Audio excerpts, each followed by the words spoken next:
I just want to stand up for all workers who can't or won't stand up for themselves because they're too afraid to lose their job. Making $25,000 a year would mean not having to call in sick the day before payday because you don't have enough gas to get to work.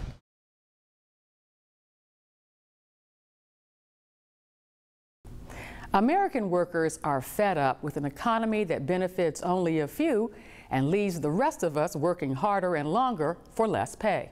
Across the country, people in low-wage jobs are rising up and demanding change. They're joining with the labor movement to call for improved wages and working conditions and respect on the job. Delegates to the American Postal Workers Union's National Convention in Chicago welcomed Walmart and fast food workers. We're just out here fighting for better wages to take care of our families. We're not trying to get rich. We're not trying to, have the biggest house on the hill. We're just trying to be able to take care of our families and have basic needs, send our children to college.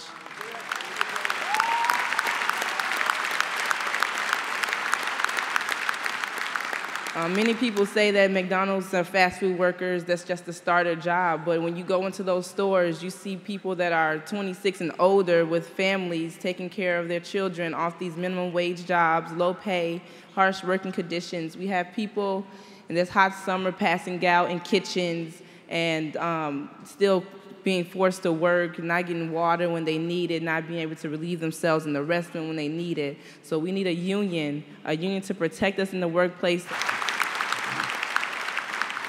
Just a year ago, people thought we were crazy, saying 15, that's way too much, you're not gonna get it, you guys are crazy. But because we joined together and been public about our fight, we have changed the conversation of income inequality across the country. Our Walmart stands for the Organization United for Respect.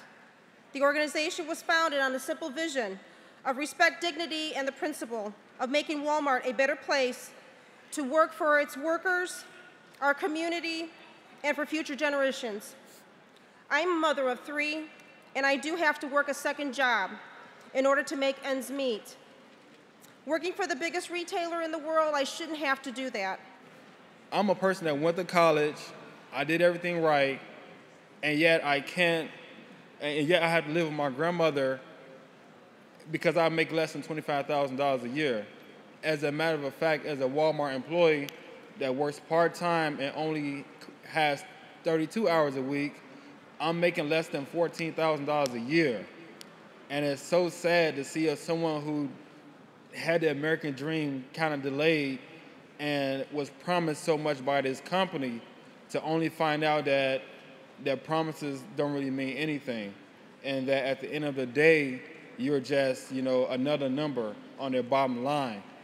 And so for someone that works hard like myself, receives an education, I can't move out my grandma's house, despite working for the largest retailer in the world, what it feels like for me is even though I've done what I'm supposed to do in terms of education and haven't done all the work for nothing, as you know, as I know, it's just not me, but there are countless of Walmart workers in the same plight as I am.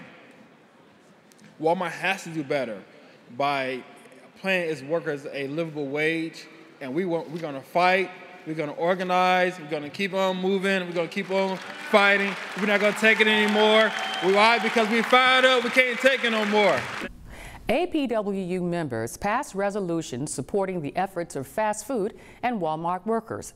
They say it's important for the APWU to be in solidarity with people who earn low wages. I think connection with the Walmart workers and McDonald's workers, as we've heard from the convention spokesmen here, I think we're going to have a general stronger union feel with the younger generation. Seems like that's the direction my generation and even younger is going to start heading, is towards union activism and being a part of a union and trying to get non-union workplaces converted to a union workforce. So I think that's a pretty good thing.